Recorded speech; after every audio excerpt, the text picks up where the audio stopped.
Welcome to another edition of Newspaper Review. My name is Rudolph Okonkwo, and today I know most of you have been seeing this story about Bola Tinubu and that's his case in the United States. A court has given the order that the information with the FBI and the Drug Enforcement Agency here in America should be made public for people to see.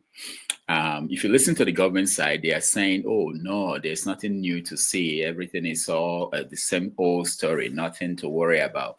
If you listen to some of their people also, they will say, we have option. You have to go and challenge that ruling. It's not the case, final case. We can appeal, that's kind of thing. But to understand the story, you have to go outside Nigeria. You have to go beyond Nigeria and look at a story that actually happened in faraway France. That's where you begin to understand what is going on. The Nigerian thing is just distraction and confusion. People will think they know what's going on. Now, let's look at how the Punch reported this story, and it was from a press release sent out by Bayo Nanoga. Sometimes they don't even know what they are doing to themselves. So let's pick it up and so that you can see what I'm talking about. This is the story as published in the Punch newspaper of 2 days ago. This is what it says. Let's get to the headline. It says here that quite interesting that this is the man that met with our president in his new office in Paris. Tinubu holds high-level talks with U.S. official in France. This was on the 11th of April. So while this judge ruled that they should show this information to people, the State Department sent out a senior advisor for Africa to Paris to go and meet with Bola Tinubu. Now, the press release sent out by Bayo Nanoga says things like, oh, okay, this is what they discussed. They said that they value Nigeria's leadership in Africa. They wanted Nigeria to continue to play that role, and they will work with Nigeria to bring about peace in Eastern Democratic Republic of Congo, blah, blah, blah. You know, I can write you the press release even before they meet because it's the same standard. But if you really want to know what happened, you have to go behind the scene, not the one they issue in the press release. So you can guess what happened. You know, this judge in America was about to make this announce that this should go public, and there is panic, and of course also opportunity. And the opportunity is for the Americans on their side. They see, okay, this is when the president of this country will not be happy about what's going on. So it's an opportunity for us to move and go and see him wherever he is and talk to him and open book for him. Fela will say, we'll open book for him. So I'm guessing they opened book for him and said, okay, look at it now. This is what's going to happen. This is what's going to happen. We're going to, we're going to, in the world we see this. Do you want that to happen? I don't think so. You don't want that to happen. So what can we do? You know, what are we going to, what are you going to do? You know, I'm not saying, how did they say that? The lawyers say pro quo, you know, but just tell somebody, you know, this is about to happen. You know, we can do something. There are a few things we can do. We can press some buttons here. You know, if we do, what do you want me to? That's exactly how to read that story. Why are they looking for him in Paris? Why can't they wait for him to come back home? What is so urgent? Of course, something is urgent. And that's, my friend, is what is urgent. They had to go and see him. Read the stories behind the lines, you know. Anyway, so that's the main story. It's still a developing story. We are waiting to see what happens. But I can tell you, someone is not sleeping well somewhere in Paris. Let's go to the next story. I think it's from Punch newspaper. Yeah. Okay. So the Attorney General of the Federation moves to defend Tinubu as PDP governors mobilize 11 senior advocates of Nigerians. Senior advocates of Nigeria.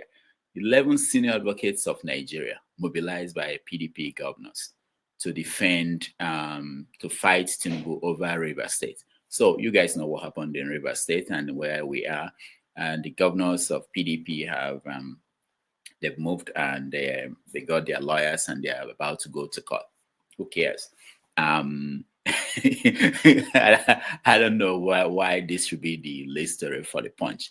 If the court system are independent, if you can say that they will look at this case objectively and come up with a ruling that will be a milestone, because that's what's missing in our court system, milestone for the country that will be referred to in years to come and stabilize our democracy, that would be good. But we don't have any reason to believe that the courts we have today will do that. So why does it matter? But that's the lead story for Punch. Punch didn't think that that the Tinubu thing deserves to be the main story. Let's go to the Guardian newspaper, and this is what they put up. Labour laments high cost of living, braces for wage renegotiation. Oh, I think one day in that country, these labor people, the Nigerian people will get mad at them.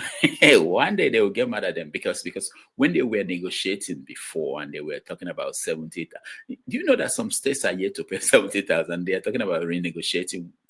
Anyway, I'm sure one day the Nigerian people will really get mad at these labor people because they don't protect the interests of the labor workers.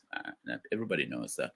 And I don't know why they thought that what they were negotiating the last time and what they got from the government was anything that will solve the problem of a typical Nigerian worker. I don't think so. I don't know how they survive, really, with 70,000 naira a month. It's not possible. I don't think there's anybody who lives in major city in Nigeria, let's say the capital of the states, that can live on 70,000 naira a month. But that's what the labor leaders negotiated. And now they want to go back. Funny people. All right. So that's from The Guardian. Let's see. The Tribune, out of Ibadan, had this story. How Supreme Court rulings landed PDP and Labour in further crisis. Okay, so there's already crisis going on in these opposition parties. So they are trying to tell us that the Supreme Court rulings, which, in the Labour case, they said that Abura is out, Abula is not out. In PDP, they don't. Well, the point is this. I don't think the crises are already there. And from all indications, the crises are generated by not just desire for power. I think it's the government in power. Now, this is another thing we can't prove, but we know it's true. The government in power, and they do this, is part of their political operating system in Africa, not just in Nigeria. They want to generate crisis in the opposition parties so that they will have easy win in any election. And that's what's going on in these opposition parties. So this is what the Tribune is reporting. And let's go to Blueprint. Aha, quite interesting. So Blueprint is, I think it's out of Abuja. They're talking about this road they flagged off, the Abuja, Kaduna, Zaria, Kano road project. And it will cost about 777 billion naira. So they are hailing it as Tinubu bringing, how did they say that, dividend of democracy to the northern region of the country. Hopefully that this will. One story along this line says that with this project, that the governor of Kaduna State is sure of winning a second term, and that Bola Tinubu is also sure of winning a second term. So that's about how things happen in that country. People do things to further their political interests and career. But that's it, 777 billion for Abuja, Kaduna, Zaria, Kano road. I've been on that road. It wasn't that, it has never been as bad as Lagos Ibadan Benin Expressway, but it's a major road in Nigeria. And so that's the stories in the news. I hope this helps you to get yourself informed on what is going on in Nigeria. Until next time, thank you for joining. Please share, like. And very soon we open it up. We can have conversation after we talk about these stories in the news. Thank you, and I'll see you next time.